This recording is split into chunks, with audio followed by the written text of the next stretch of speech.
버린 사람들이 많아지고 있습니다. 양심을 버린 사람들이 많아진다고 하는 것은 한편으로는 세상이 그만큼 악해져 가고 있다, 이렇게도 볼 수 있을 것입니다.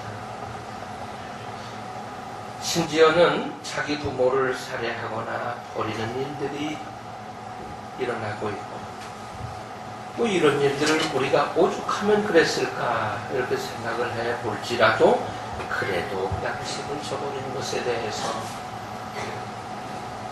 안 되는 일인데 이런 일이 일어나고 있습니다. 어린 핏덩이를 방치해서 굶어 죽게 한 부모들도 있어요. 양심이 있는지 없는지 알 수가 없지. 이익을 위해서 양심의 소리가 들려오지만 무시할 때가 우리에게도 있습니다. 기득권자들은 자기들이 가진 것을 지켜내려고 양심의 소리 따위에는 전혀 관심도 없어요. 진실을 교묘한 방법으로 왜곡하고 오히려 뻔뻔하게 행동하는 사람들이 지도자들 가운데 더 많은 것 같아서 이 민족의 미래가 참 걱정스러우기도 합니다. 양심이 무엇입니까? 사전적인 의미를 찾아보니까 어떤 행위에 대해서 옳고 그름, 선과 악을 구별하는 도덕적 의식이나 마음씨, 이렇게 되어 있더라고요. 그 양심이라는 건 뭐냐 하면 우리가 옳으냐 그르냐 또는 이게 잘하고 있는 거냐 잘못하고 있는 거냐에 대한 그것을 판단할 수 있는 우리의 마음이란, 그게 양심이라고 하는 건데, 이 옳고 그름에 대한 분별이 잘 안 되고 선과 악을 구별하지 못하는, 그래서 도덕적으로나 또는 우리들의 그냥 일반적인 상식으로도 이런 것들이 참 많은 부분에서 마비가 되지 않았나 싶습니다. 우리가 좀 양심적이지 못한 사람에게 뭐라고 그러냐면 양심 불량 이렇게 불러요. 양심 불량. 또 양심을 버렸다 그러는데 양심은 일정량이 있는 거예요.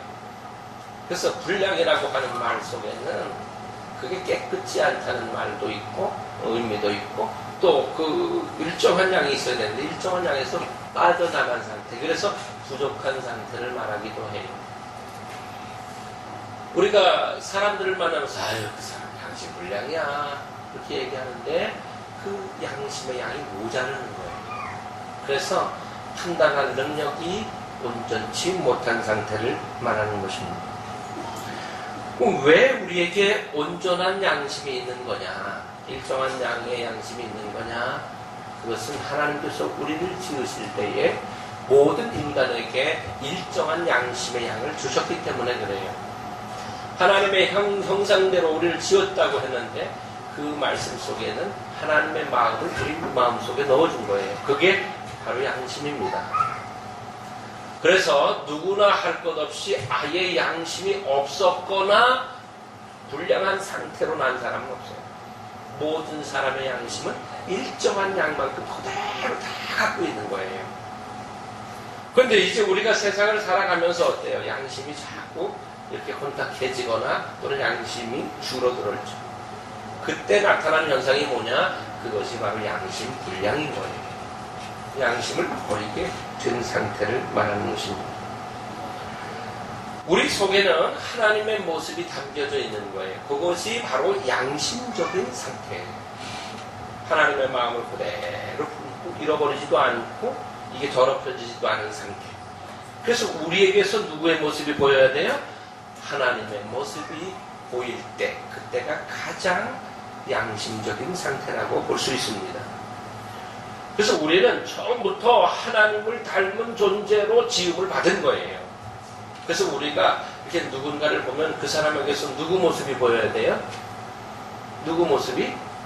하나님 모습이 보이는 게 정상이에요. 우리 지금 영화실에 있는 아이들을 보면 누가 아빠인지 누가 엄마인지 딱 알 수 있어요. 보면 알아요. 딱 보면 아 얘는 누구네 애구나, 얘는 누구네 애구나. 왜 그럴까요?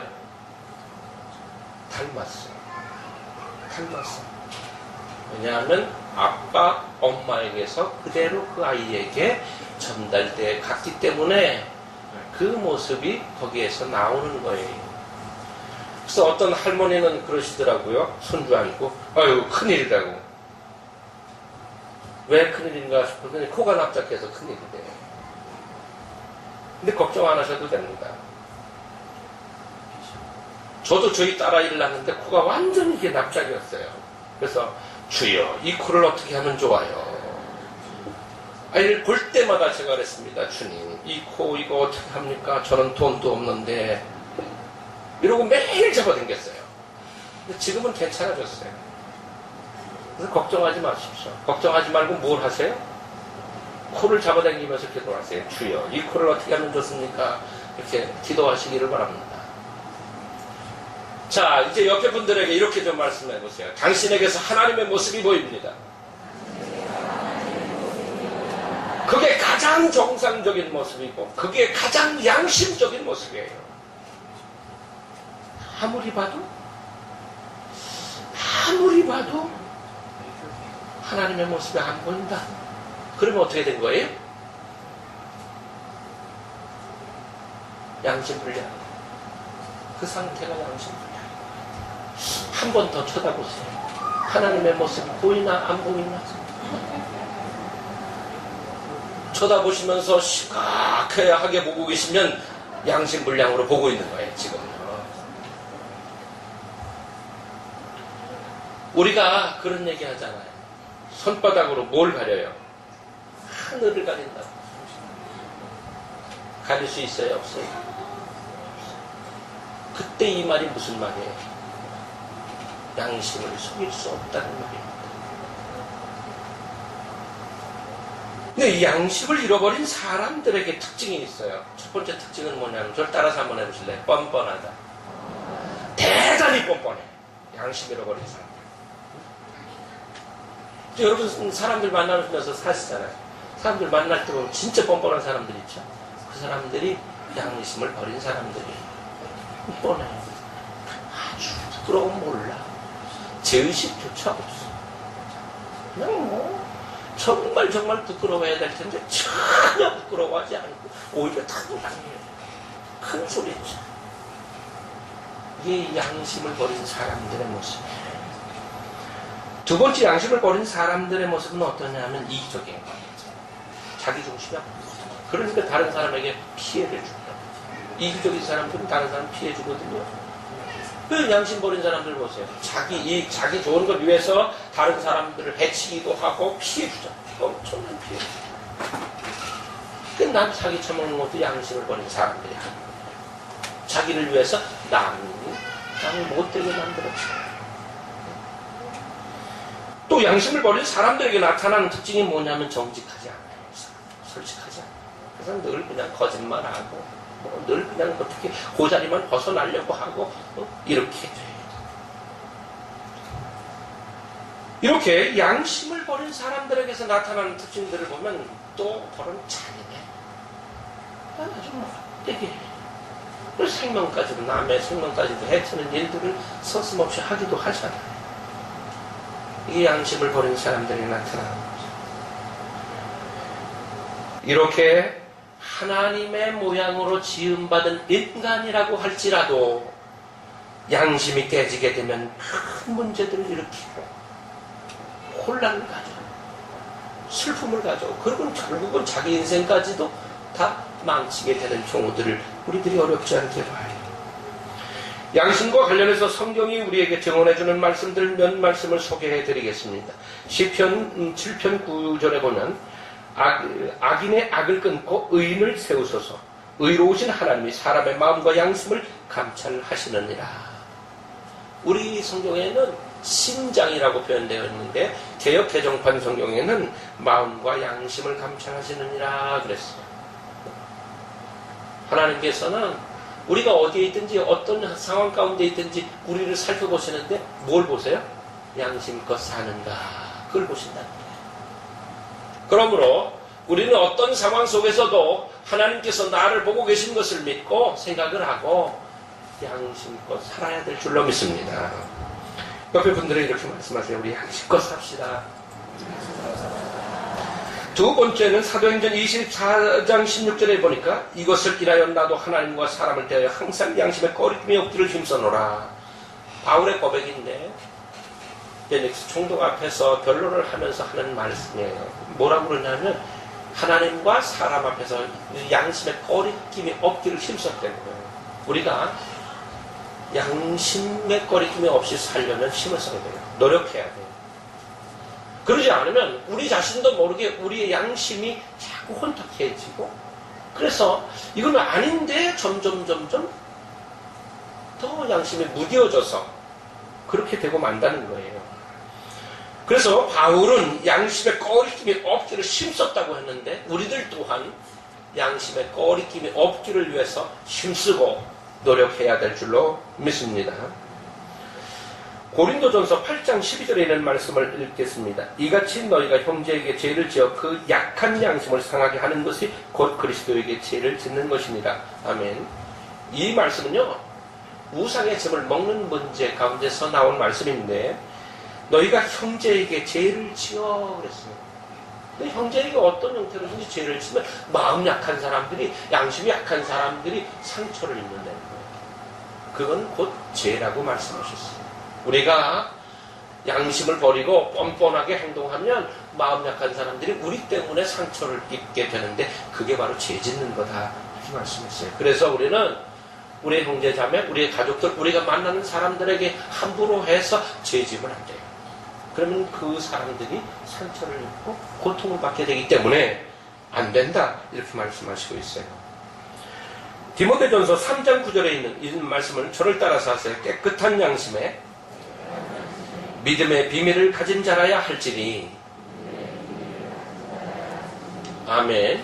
이 말씀은 교회의 지도자들을 세울 때에, 그 중에 특히 집사님들을 세울 때에, 그때에 여러 가지 이렇게 말씀을 하시면서 그 중에 하나가 바로 이거예요. 깨끗한 양심을 가진 사람들을 집사로 세워라, 이렇게 말씀하시는 거예요. 깨끗한 양심. 그렇지 않으면 안 된다는 거예요.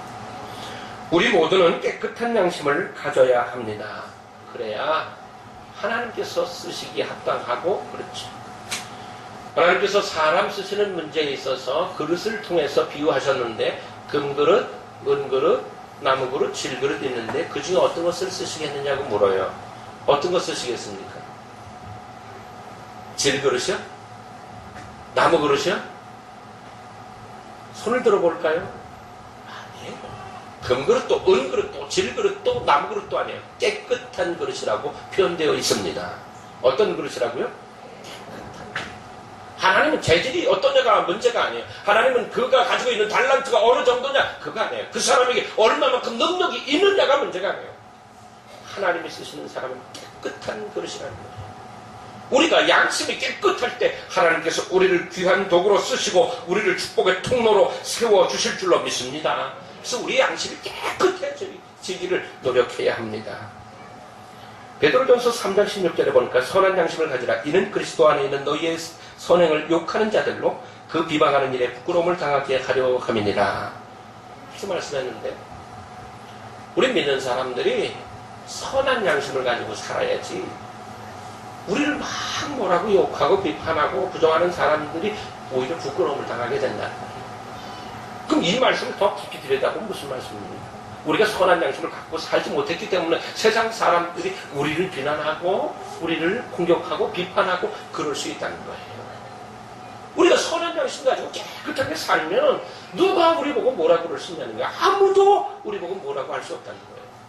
오늘날 세상이 교회와 우리 믿는 사람들을 향해서 뭐라고 자꾸 말하는 것은 우리가 깨끗한 양심을 잃어버렸기 때문이다, 이렇게 말씀하고 있는 거죠. 그래서 우리는 깨끗한 양심을 회복하는 것이 얼마나 중요한 문제인가 하는 것 꼭 기억하고 우리 양심이 지금 어느 상태인지를 점검해야 하겠습니다. 19절 말씀을 우리 다 같이 다시 한번 읽습니다. 믿음과 착한 양심을 가지라. 어떤 이들이 이 양심을 버렸고 그 믿음에 관하여는 파선하였느니라. 아멘. 성도들에게 당연히 있어야 할 것이 있는데 그게 뭘까요?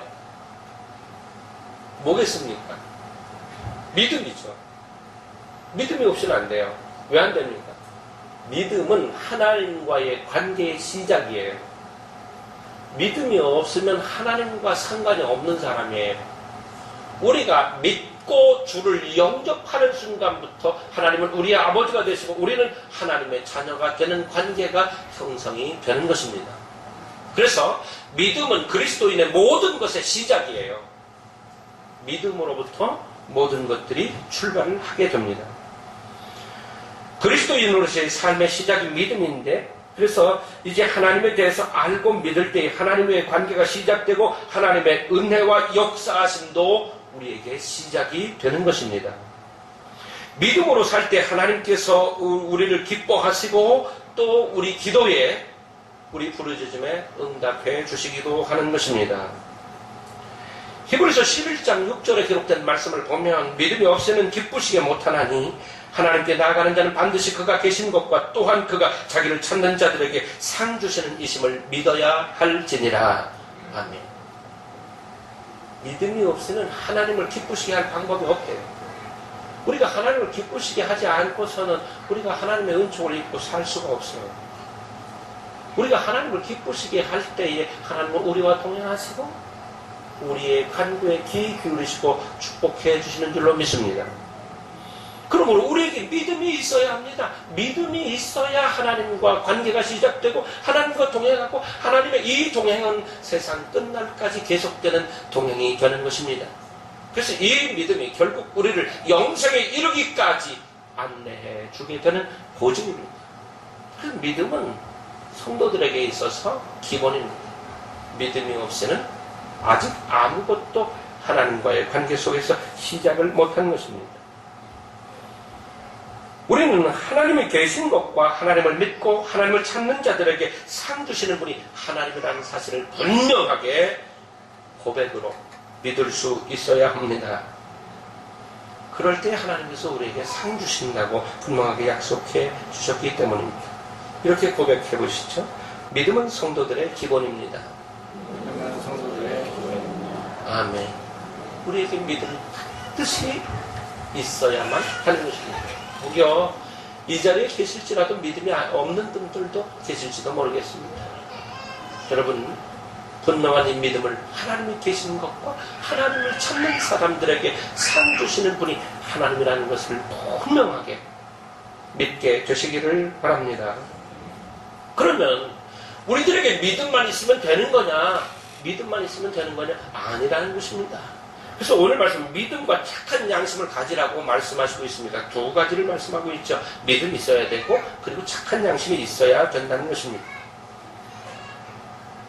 믿음은 있는 것 같은데 양심을 버리면 어떤 모습이 되겠습니까? 하나님과 교회를 욕되게 할 뿐입니다. 그리고 스스로도 떳떳하지 못하게 될 것입니다. 믿음이 있고 선한 양심을 가지고 살아야 하나님께 영광도 돌리게 되고 그래야 내 인생도 하나님이 주시는 은총으로 풍성해지게 될 것입니다. 착한 양심이 있어야 합니다. 믿음 위에 착한 양심이 있어야죠. 어떤 때는 예배 마치고 다 이제 성도님들이 돌아가신 후에 교회를 둘러볼 때 어떤 때는 마음이 좀 편치 않을 때도 있습니다. 어떤 자리들을 보면 정말 양심을 버렸구나 싶은 생각이 들 때도 종종 있어요. 그럼 우리가 믿음이 있어서 하나님의 성전에 와서 예배하고 우리의 삶의 자리로 말씀을 부여잡고 돌아가는데 믿음으로 다 된다고 생각하면 안 되겠죠. 우리들의 삶의 자리에 돌아가서 우리들의 삶의 태도는 믿음의 토대 위에서 이제 선한 양심을 가진 행위로 살아야만 되는 것입니다. 그럼 양심이 어때야 되겠습니까? 깨끗해야겠죠. 양심이 깨끗해야지 혼탁해져 있으면요. 옳고 그러면 분별할 수가 없습니다. 이게 더러워져 있는데 뭐가 더러운지 뭐가 깨끗한지 어떻게 알겠습니까? 깨끗한 양심은 하나님께서 처음 인간을 만드시고 넣어주신 그 상태를 말하는 것이에요. 하나님의 양심이, 하나님의 마음이 더럽혀져 있지 않습니다. 하나님의 마음은 그 자체 깨끗합니다. 하나님의 마음을 우리에게 그대로 주셨기 때문에 우리가 처음부터 더럽혀진 양심을 가지고 태어난 사람은 없습니다. 모두가 다 깨끗한 양심을 가지고 태어났는데 우리가 살면서 이런저런 이유들로 인해서 우리는 양심이 더럽혀지고 때로는 버려지기도 하고 무시당하기도 하는 것입니다. 하나님의 마음을 가지고 살면 우리가 양심이 깨끗해지게 될 줄로 믿습니다. 빌립보서 2장 5절에 보면 너희 안에 이 마음을 품으라 곧 그리스도 예수의 마음이니. 아멘. 우리 안에 이 마음 품으래요. 그 마음이 누구 마음이에요? 예수님의 마음을 품고 살라는 거예요. 그것이 바로 선한 양심이요 깨끗한 양심이라는 거죠. 주님께서는 성도된 우리에게 주님의 마음을 품고 살라고 말씀하셨는데 바로 그때 주님의 마음이 뭘까요? 주님의 마음을 요약해서 보면 그 주님의 마음은 사랑입니다. 아멘. 그렇죠? 그래서 주님이 보세요. 주님이 이 땅에 오신 것부터 또 만나는 사람들에게 긍휼을 베푸시고 불쌍히 여기시고 그들을 치유하시고 회복시키시고 그들에게 말씀을 가르치시고 복음을 전하신 모든 그 배경이 뭐였습니까? 사랑이었죠. 사랑하셨어요. 사랑하시기 때문에 십자가를 지셨다고 말씀하시고 있거든요. 사랑하는 마음을 가지고 살면 깨끗한 양심을 가지고 살게 될 줄로 믿습니다. 보세요. 늙으신 부모님을 갖다 버리는 사랑? 오죽하면 그러겠어요? 그런데 생각해보세요. 주님의 마음을 품고 있다면 그럴 수 있을까요? 어림없죠. 어떻게 그러겠어요? 주님의 마음이 뭔데요? 주님의 마음은 사랑이에요. 주님의 마음을 품고 산다면 도무지 할 수가 없겠죠. 주님의 마음을 품고 산다면 못된 일 못하겠죠. 어떻게 하겠어요?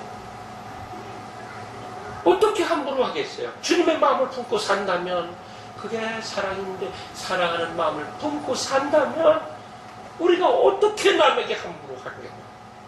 남이 망하든 말든 나만 잘 살면 된다고 어떻게 하겠어요? 그럴 수가 없겠죠.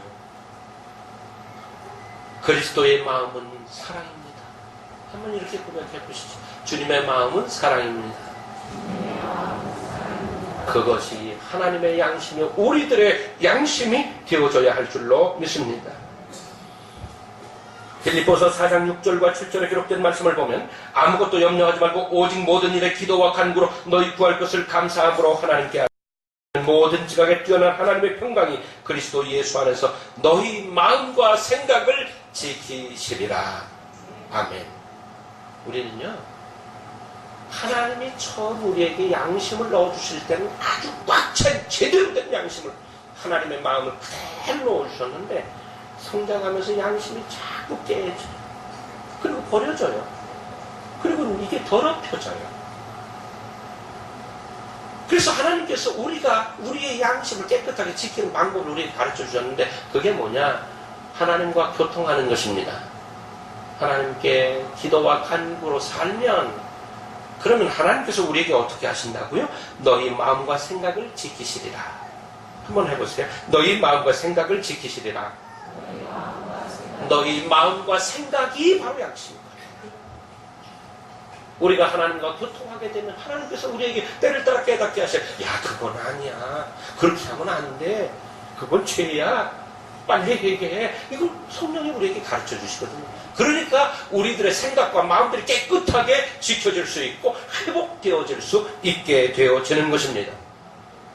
그러므로 여러분 하나님과 늘 교통하고 교제하고 하나님께서 가르쳐 주시는 그 진리들을 깨닫게 되시기를 바랍니다.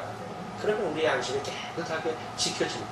내가 그렇게 말했는데 이거 잘못했구나. 그게 아니구나. 이런 걸 깨닫게 되는 거죠. 그래서 우리의 양심이 깨끗한 채로 남게 되어지는 것입니다. 여러분 기도함을 통해서 하나님과 교통하고 성령께서 깨닫게 하심을 따라서 생각과 마음을 깨끗하게 지켜 가실 수 있게 되기를 바랍니다. 요한복음 8장 9절에 이런 말씀이 있습니다. 저희가 이 말씀을 듣고 양심의 가책을 받아 어른으로 시작하여 젊은이까지 하나씩 하나씩 나가고 오직 예수와 그 가운데 서는 여자만 남았더라. 아멘. 이 말씀은 어떤 말씀 가운데서 있는 말씀일까요? 가나마다 현장에서 잡혀온 여인을 놓고 사람들이 빙 둘러서서 돌멩이를 들고 치려는 순간이에요. 근데 예수님께서 그 사람들을 향해서 뭐라고 말씀하셨느냐 하면 너희 중에 죄 없는 자가 먼저 돌로 치라. 죄 없는 사람이 있으면 이 여자 먼저 돌로 쳐봐라. 그때 사람들이 돌을 슬그머니 내려놓고 어른들로부터 시작해서 젊은까지 한 사람 슬그머니 다 떠났다는 거예요. 그래서 예수님과 이 여인만 남았는데 그때 떠나간 사람들이 뭘 느꼈다고요? 양심의 가책을 느꼈다고 되어져 있어요. 양심의 가책을 받아 이렇게 말씀되어져 있어요. 여러분 우리도 살아가면서 그렇잖아요. 양심의 가책을 느낄 때가 있잖아요. 참 많지요. 많은 순간에 양심이 찔러올 때가 있지. 그때 우리는 그 양심을 찔러오는 소리를 무시해서 합니다. 그때 가책을 느껴라고. 그때 가책을 느끼지 못하면 우리는 양심을 버린 사람이 되어지는 것입니다. 예수님께서는 이 여인 보고 뭐라고 그러셨어요? 나도 너 정죄하지 않다. 그냥 가서 이제는 죄 짓지 말고 살라고 말씀하시고 보내십니다. 여러분 우리 양심의 가책을 느끼면서 살아야 합니다. 양심의 가책마저도 없다면 그 양심이 화일 맞은 불에 타버립니다. 없는 거예요. 하나님이 주셨던 그 양심이 조금도 남아있지 않아요. 그 일말의 양심도 없냐? 우리가 그렇게 말하잖아요. 그래서 우리는 양심의 가책을 느낄 수 있어야 하고 양심의 가책이 느껴질 때 바로 회개해야 합니다. 그래야 우리들의 양심이 하나님 앞에 깨끗한 채로 남아있게 될 것입니다. 오늘 말씀은 뭐라고 그러냐면 믿음이 파손하고 양심을 버린 사람들이 있다고 말씀했습니다. 그 대표적인 두 사람의 이름을 선언하고 있는데 바로 그 사람들이 후메네오와 알렉산더입니다. 이 사람들에 관한 구체적인 성경의 내용들은 아주 많이 기록되어 있지 않지만 간단하게 나와 있습니다. 근데 오늘 말씀드리려고 하는 것은 이 사람들이 어떤 사람들이냐가 아니라 이 사람들의 이름이 믿음이 깨지고 양심을 버린 사람들의 이름 가운데 이들이 대표적인 이름으로 나와 있다는 거예요. 우리 한둘의 이름들이 양심을 버린 사람들의 이름들 속에 있어서는 안 된다는 거죠. 우리가 양심을 지킨 사람들 속에 우리들의 이름이 있어야지. 우리들의 이름이 양심을 버린 부끄러운 인생을 산 사람들 속에 내 이름이 또 속해 있다면 얼마나 부끄러운 일입니까? 후손들 앞에서도 부끄러운 일이고 또 하나님 앞에 부끄럽고 사람들 앞에도 나 스스로도 얼마나 부끄럽겠습니까? 우리나라는요 친일파들이 별로 부끄러워하지 않아요. 오히려 당당해요. 참 부끄러워해야 하는 일인데 내 형제, 내 가족, 내 동포들을 그렇게 못 살도록 그렇게 만들었다면 그렇게 해서 자기들이 부를 얻었고 지위를 얻었고 권력을 얻어서 떵떵거리고 산다면 정말 부끄러워해야 하거든요. 법을 만들었잖아요. 재산을 한 사람. 그런데 어떻게 해요? 소송을 걸고 있어요. 재산을 뺏기지 않게. 참 엉뚱해요. 양심을 잃어버린 사람들의 모습. 이게 우리들의 자화상일 수 있어요. 우리 하나님을 믿는 사람들은 우리들이 정말 깨끗한 양심, 선한 양심, 착한 양심을 가지고 살 때 세상은 우리를 다시 볼 것입니다. 하나님께서 깨끗한 우리들을 사용하시기를 원하실 것입니다. 그리고 우리 깨끗한 그릇에 하나님 듬뿍 담아 주시게 될 줄로 믿습니다. 그러므로 우리는 선한 양심을 회복하고 믿음으로 살아서 믿음의 사람 중에 히브리서 11장에 나오는 믿음의 사람들 그 중에 있는 이름처럼 우리들의 이름이 그렇게 남아야 하고 양심적으로 살았던 사람들 속에 우리들의 이름이 있어야지. 이렇게 후메네오와 알렉산더처럼 부끄러운 사람들의 이름 속에 우리가 있다면 되겠습니까? 부끄럽지. 이제 우리 하나님께서 우리에게 말씀하시고 있습니다. 믿음과 착한 양심을 가지라. 오늘 우리에게 이렇게 명령하십니다. 그래서 우리 착하고 선한 양심 가지고 살기 위해서 노력해야 될 줄로 믿습니다. 우리가 그렇게 나갈 때 하나님께서 우리를 향해서 기뻐하시고 또 우리의 간구에 귀 기울이시고 들으시고 응답하시고 우리를 귀한 인생으로 이끌어 가시게 될 줄로 믿습니다. 기도하시겠습니다.